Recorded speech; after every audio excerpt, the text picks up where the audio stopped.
اهلا في كرة يونايتد. انا محمد ناجي. مش بعمل تعليق كتير على الدوري المصري عشان مفيهوش حاجات فنية كتير نقعد نتكلم فيها. كل المناقشات بتاعتها مشاكل واوجه نقص وحاجات كده للجدل والضحك والهزار وخلاص يعني. بس في المرة دي عايز اعلق على حاجة في الاعلام. كابتن مدحت شلبي، كل ما بيطلع لي فيديو لمدحت شلبي الاقيه بيقعد يقول اقسم لكم بالله ما بتابع اي حاجة في السوشيال ميديا، زمايلي في الاعداد هم اللي بيبلغوني. كل مرة في كل حاجة بيفتح هو توبكس كتير من السوشيال ميديا يقعد يناقش فيها، يقعد كل مرة يفكرنا ان هو مش بيتابع، ان الحاجات دي بس جايله من الاعداد. هل ده ايه مثلا؟ يعني هل ده مثلا تعالي منك علينا؟ يعني احنا اللي انتوا بتتابعوا السوشيال ميديا ده بتاعك والكلام الفاضي ده، انا مش بتاع الكلام ده. انت قصدك كده يعني؟ ولا انت مثلا بتستعرض ايه؟ بتستعرض جهلك مثلا؟ بتتفخر قوي انك مش بتتابع السوشيال. انا كابتن مدحت احسن استديوهات في العالم بيبقوا قاعدين ماسكين السوشيال ميديا، هم قاعدين على التابلت او على الموبايل، يعلقوا على حاجة ظهرت، يعلقوا على ابديت حصل، وهم قاعدين في اللايف. تمام، احسن قنوات في العالم منهم بي ان سبورتس مثلا. فانت ما تقعدش تقول كده فاكر ان انت كده يعني جامد، يعني انت بتطلع في البرنامج تقول في الهوا كلمتين ترصهم وخلاص. ما تقعدش تستعرض يا كابتن مدحت، تستعرض حاجات هي اصلا مش قيمة ان انت تستعرضها. هو جهل يعني، ما تستعرضش جهلك وفاكر ان هي قيمة. السوشيال ميديا دي هي كل حاجة دلوقتي، هي حاجة مهمة. يعني انت الكلام ده كنت تقوله من 20 سنة يا كابتن مدحت. تمام، دلوقتي الريبورتات والتصريحات والاخبار كلها بتاعت كل المجالات موجودة على السوشيال ميديا وعلى الانترنت كله عموما. على يعني مش بس سوشيال ميديا، يعني انت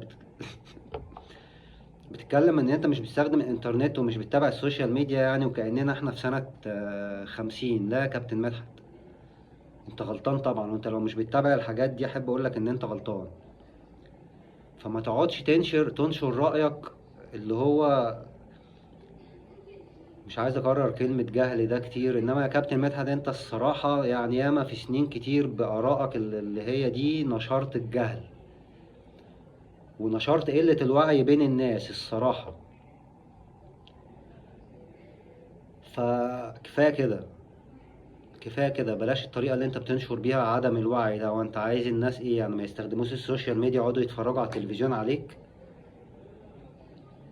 عملوا كده سنين وخسروا ووعيهم قل، وبقت النشاط الرياضي في مصر حاجة الناس ذوقها ووعيها اتغير بسبب آرائك دي يا كابتن مدحت انت. ومفيش داعي اجيب اسامي ناس تانية هم مش سابجكت دلوقتي بتكلم عنهم. تمام، بس بلاش الحاجات دي. كفاية ان احنا ننشر الجهل اكتر من كده. الناس بقت تقول على الوحش حلو وعلى الحلو وحش بسبب حاجات زي بتاعتك.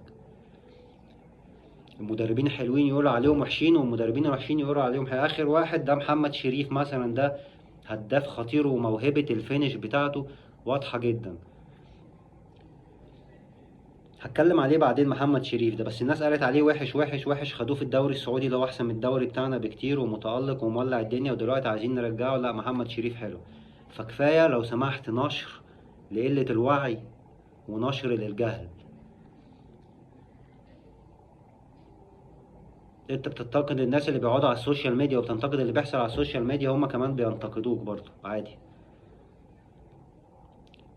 ناس كتير على السوشيال ميديا عندها وعي ويقدروا يعملوا تقييمات احسن منك يا كابتن مدحت. فبلاش بس الحتة دي. انا يعني ايه، ممكن تراجعها يا اما توضح لنا قصدك ايه مش بتتابع السوشيال ميديا يعني. ده يا اما هو تناكى علينا، او انت بتعتبر بقى ان احنا اللي بنعمله ده السوشيال ميديا شغل ناس هايفة وعيال صغيرة، وانت اهم من كده بكتير وافقه من كده بكتير. يا اما هو بسبب جهل منك. ما هو انت لو مش بتتابع السوشيال ميديا والاعداد هو اللي بيجيب لك، ما انت بتتابع ايه يا كابتن مدحت؟ بتتابع سيف زاهر مثلا؟ بتتابع ايه؟ قول لنا انت بتتابع ايه يا كابتن مدحت بصفتك اعلامي؟ يعني متابعاتك عشان يبقى عندك تقييمات للي بيحصل حواليك والاحداث. ايه هي متابعاتك؟ قول لنا. بتقرا اخبار اهرام جمهورية؟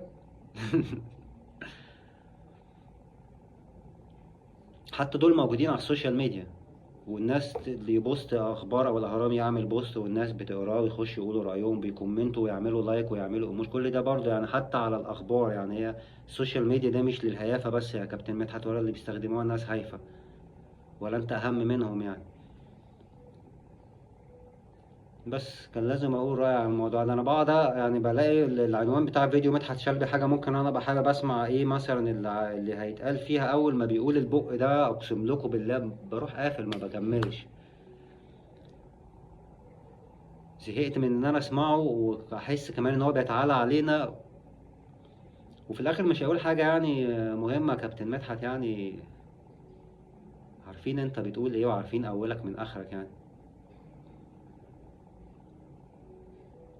حاولت ما استخدمش اي حاجه جارحه مع احترامي للكابتن مدحت لشخصه كبني ادم، بس يا رب اكون وصلت رايي. شكرا. متنساش تعمل لايك وسبسكرايب. شكرا.